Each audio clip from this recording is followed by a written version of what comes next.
Ukweli ni kwamba bila kujali wewe utakuwa na thamani kubwa kiasi gani, kama utakuwa mahali ambapo sio sahihi, basi ujue utaonekana hauna thamani.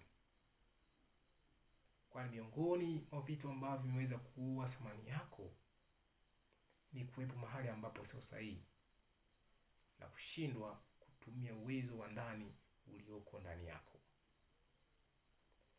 Kwa hiyo, ili uweze kuonekana wewe una thamani, hakikisha unakuwa mahali sahihi na unafanya kitu sahihi kwa wakati sahihi.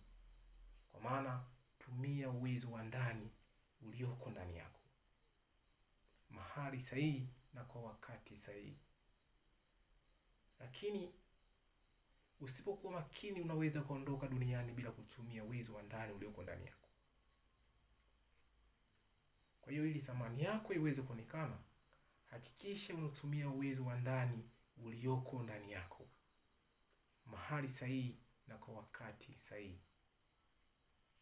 Kumbuka, mafanikio yako ndiyo furaha yako. Asante sana kunisikiliza, na Mungu awabariki.